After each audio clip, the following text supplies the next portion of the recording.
अस्सलाम वालेकुम गाइस, यहाँ पर मैं आपका होस्ट हबीब नाथ चौधरी। यहाँ पर आज हम जो आईपीएल के मैच नंबर 36 का रिव्यू करेंगे, जो कि यहाँ पर कल खेला गया राजस्थान रॉयल्स और यहाँ पर जो है सनराइजर हैदराबाद के बीच में। चलते हैं, टॉस की बात कर लेते हैं। यहाँ पर सनराइजर हैदराबाद की टीम ने यहाँ पर जो है टॉस जीत के यहाँ पर जो बॉलिंग करने का फैसला लिया था अगेंस्ट राजस्थान रॉयल्स।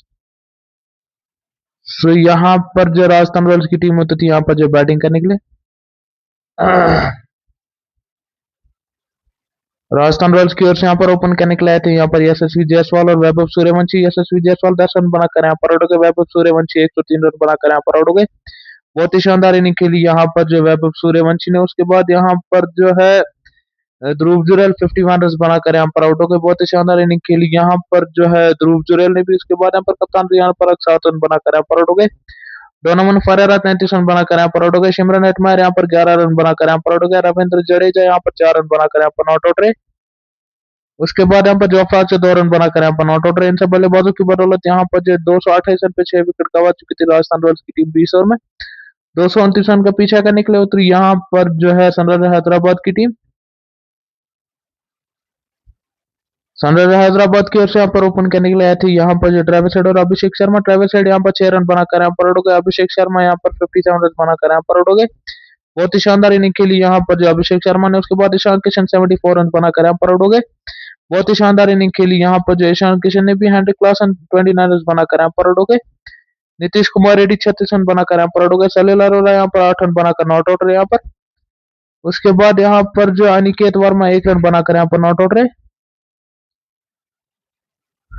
अनिकेत सलील अरोड़ा 8 रन बनाकर यहाँ पर जो नॉट आउट रहे। उसके सलील अरोड़ा यहाँ पर जो 8 रन बनाकर यहाँ पर नॉट आउट रहे। उसके बाद यहाँ पर जो अनिकेत वर्मा 1 रन बनाकर यहाँ पर नॉट आउट रहे। तो इन सब बल्लेबाजों की बदौलत यहाँ पर जो है 229 रन पे 5 विकेट गंवा चुकी थी सनराइजर हैदराबाद की टीम। यहाँ पर जो है 18.3 ओवर में। चलते हैं यहाँ पर अब बॉलिंग कार्ड की बात कर लेते हैं। सबसे पहले यहाँ पर जो हम राजस्थान रॉयल्स की बॉलिंग कार्ड की बात करेंगे।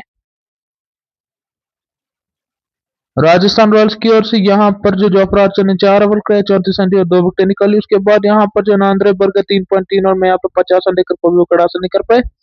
बहुत ही खराब बॉलिंग करी यहाँ पर जो नांद्रे बर्गर ने। तुषार देशपांडे 3 ओवर में यहाँ पर 43 रन लेकर यहाँ पर जो कोई भी विकेट हासिल नहीं कर पाए। बहुत ही खराब बॉलिंग करी यहाँ पर तुषार देशपांडे ने भी। मुझे समझ नहीं आ रहा कि तुषार देशपांडे क्यों खेल रहे, किस बेसिस पे खेल रहे।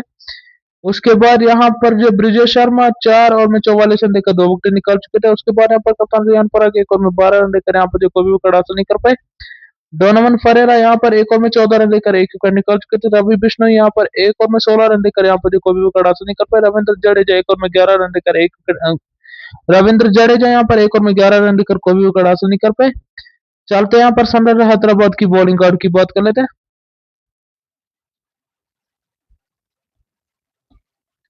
सनराइजर हैदराबाद की ओर से यहाँ पर जो प्रफुल्ल इंगे ने 4 ओवर करे, 49 रन दिए और यहाँ पर जो 1 विकेट निकाला। कप्तान पैट कमिंस यहाँ पर 4 ओवर में 27 रन देकर यहाँ पर जो 1 विकेट निकाल चुके थे। कप्तान पैट कमिंस 4 ओवर में यहाँ पर 27 रन देकर यहाँ पर जो 1 विकेट निकाल चुके थे। उसके बाद यहाँ पर एहसान मलिंगा 4 ओवर में 38 रन देकर यहाँ पर जो 2 विकेट निकाल चुके थे। साकिब हुसैन 4 में 62 रन देकर यहाँ पर जो 1 विकेट निकाल चुके थे। शिवांगी कुमार 2 में 31 रन देकर यहाँ पर जो कोई भी विकेट हासिल नहीं कर पाए। नीतीश कुमार रेड्डी यहाँ पर जो है वो यहाँ पर 2 ओवर में 20 रन देकर यहाँ पर जो 1 विकेट निकाल चुके थे।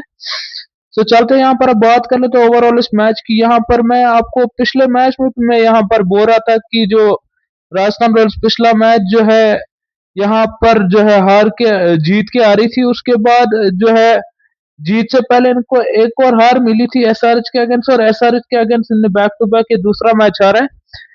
तो यहाँ पर मैं आपको बता रहा हूँ कि इनकी जो पिछली जो गलती थी वो यहाँ पर पिछली जो इनकी गलती थी वो जो थी वो इनकी यहाँ पर जो है इनकी कप्तान की भी गलती थी, और यहाँ पर इनकी बॉलिंग जो है, और या मैं कहूँ इनकी पिछली जो गलती थी वो इनकी बैटिंग थी, क्योंकि इनकी बैटिंग बिल्कुल भी फॉर्म में नजर नहीं आ रही थी।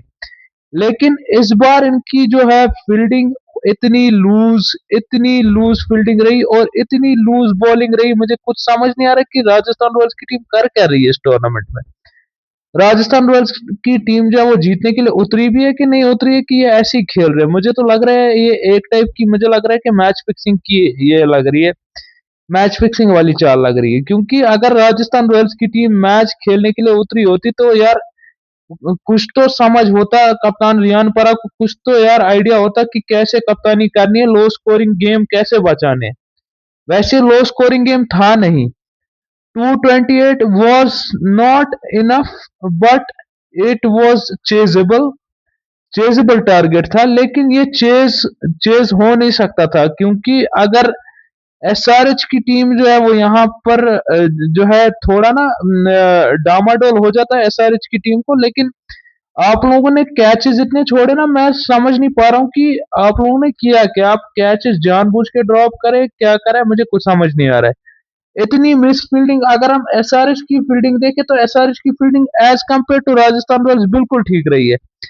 यहाँ पर मैं आपको आज की मैच की बात करता हूँ। कोलकाता की टीम का आज मैच था, वो भी यहाँ पर अगेंस्ट था जो है, मैं यहाँ पर आपको एक बार बता देता हूँ उनका मैच किसके अगेंस्ट था।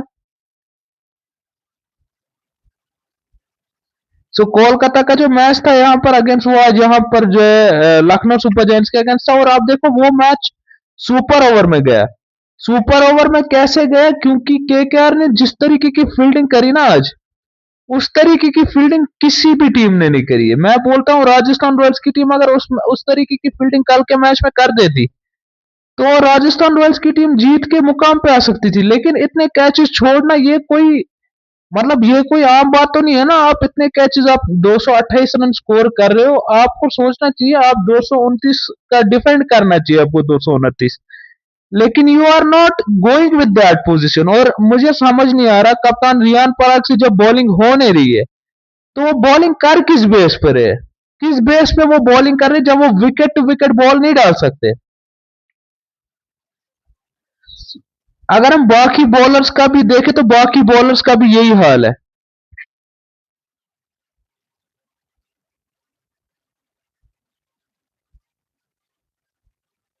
बाकी बॉलर्स का अगर हम देखें बाकी बॉलर्स का अगर हम देखें तो जोफ्रा आर्चर ने फिर भी ठीक ठाक बॉलिंग करी। 4 में 34, मैं कहूंगा ठीक है। 4 में 34 रन देकर जोफ्रा आर्चर ने 2 विकेट निकाली, मैं कहूंगा बिल्कुल ठीक है, बिल्कुल, हाँ जी, बिल्कुल ठीक है। लेकिन नांद्रे बर्गर 3.3 ओवर में यहाँ पर 50 रन देकर और कोई विकेट नहीं लिया, ये तो बहुत ही मतलब शर्मनाक बात है। मुझे समझ नहीं आ रहा है, जब आपके पास बेंच स्ट्रेंथ भी आपके पास अच्छी पड़ी हुई है, so why are you not trying your bench strength. Bench strength का करना क्या है, हमें अचार डालना क्या बेंच स्ट्रेंथ का। उसके बाद यहाँ पर अगर मैं देखूं तुषार देश पांडे, मैं समझ नहीं पा रहा हूँ कि तुषार देश पांडे किस बेस पे खेले। मैं आपको पिछले मैच में भी यही बोलता आ रहा था कि तुषार देश पांडे को आपको बैक नहीं करना है। अगर तुषार देश पांडे से परफॉर्मेंस नहीं हो रही है, किसी और बंदे को देखो यार। बॉलर आपके पास इतने पड़े, आप बेंच पे बेंच स्ट्रेंथ आप ट्राई क्यों नहीं कर रहे हो।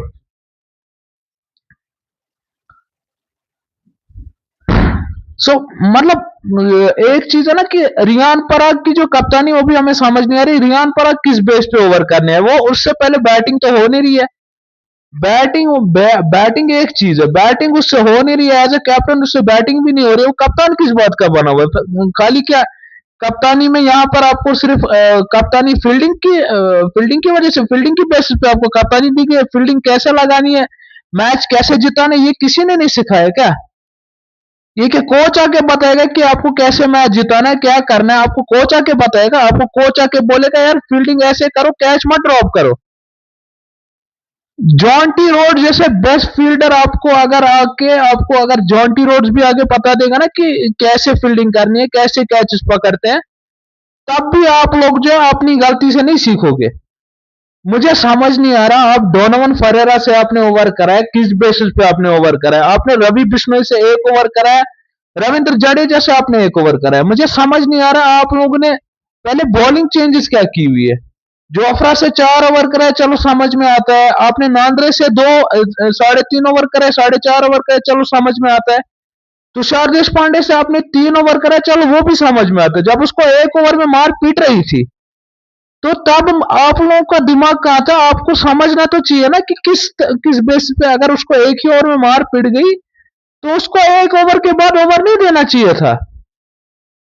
विकेटलेस है वो बंदा, आपको उसको ओवर नहीं देना चाहिए था। हालांकि आपने एक चीज अच्छी करी, ब्रिजेश शर्मा को आपने 4 ओवर बराबर करे, वो विकेट भी ले गया, 2 विकेट भी ले गया। लेकिन इसका क्या असर है आपने। अच्छा चलो मैं मानता हूँ, आपने डोनोवन फरेरा को आपने एक ओवर दिया, उस बंदे ने तो एक ओवर में 14 रन दिया और एक विकेट निकाला। उस बंदे को तो आप ओवर दे सकते थे। उस बंदे का क्या कसूर था, मुझे कुछ समझ नहीं आ रहा। आपने जडेजा को ओवर दिया, उसने भी तो भाई कम रन दिए, एक ओवर में 11 रन दिए। एक ओवर में 11 रन कम ही रन होते, मेरे हिसाब से तो कम ही रन होते, और वो विकेट भी ले सकता था अगर कंटिन्यू किया होता। कप्तानी का कोई माइंडसेट मुझे समझ नहीं आ रहा है। रियान पराग की क्या कप्तानी रही है, ना उसकी बैटिंग समझ आती, ना उसकी कप्तानी समझ आती, कभी क्या कैप्टनसी करता मुझे कुछ समझ नहीं आता। ना उससे कप्तानी में बैटिंग होती है, ना उससे कप्तानी में फील्डिंग होती है। मुझे समझ नहीं आ रहा किस बात का कप्तान बना बैठा है। आपके पास यशस्वी जायसवाल जैसा प्लेयर पड़ा है, आपके पास रविंद्र जडेजा जैसा प्लेयर पड़ा है, आपने रविंद्र जडेजा को कप्तान क्यों नहीं बनाया? मुझे रियान पराग का मुझे समझ नहीं आ रहा कि मैनेजमेंट का ही मुझे पहले समझ नहीं आ रहा रियान पराग को किस बेस का कप्तान बनाया हुआ है। ये मुझे लग रहा है कि इन्फ्लुएंस रियान पराग का उस मैनेजमेंट में ज्यादा है, तो तभी उसको इन्फ्लुएंस के बेस पे कप्तान बनाया, वरना वो किसी भी एंगल से वो कप्तानी डिजर्व नहीं करता है। रविंद्र जडेजा जैसा एक्सपीरियंस प्लेयर आपने यहाँ पर खिलाया हुआ है, उसको कप्तान बना देते हैं। उसको तो कम से कम पता है कि यार किस तरीके की हमें लो स्कोरिंग में अगर हमें डिफेंड करवाना है स्कोर, किस तरीके की बेस पे हमें फील्डिंग करनी है, ये तो उसको कम से कम आइडिया है ना। और आप एक ओवर निकाल रहे हो रविंद्र जडेजा से, वाह वाह। सलामी देनी पड़ेगी हमें इस बात के लिए, हमें रियान पराग को सलाम करना पड़ेगा। मुझे आप एक बात का मुझे समझ नहीं आ रहा है, इस बात के लिए मुझे रियान पराग को सलामी देनी पड़ेगी। ये जो एक ओवर उसने करवाया ना, किस बेसिस पे एक ओवर करा है? जब उसको पता है एक ओवर में 11 रन खा गया, 11 की इकोनॉमी से एक ओवर करा है, ठीक है करवाया ना आपने ओवर, तो आपने एक ही ओवर क्यों करा? और मुझे समझ नहीं आ रहा, जहां पर आपको रवि बिश्नोई के 4 ओवर निकालने चाहिए, जडेजा के 4 ओवर निकालने चाहिए, वहां बैट्समैन से 4 ओवर निकाल रहे हो। बैट्समैन से आप 4 ओवर निकाल रहे हो, मुझे समझ नहीं आ रहा किस बेसिस पे आप कर रहे हो ये।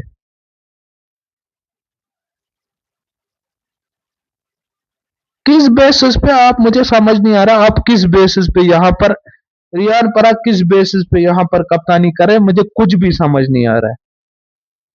सो फिलहाल के लिए मैं आज का वीडियो इधर एंड करता हूँ। Make sure you like the video and subscribe the channel. ये मैच जो यहाँ पर एसआरएच की टीम यहाँ पर जीत चुके 5 विकेट।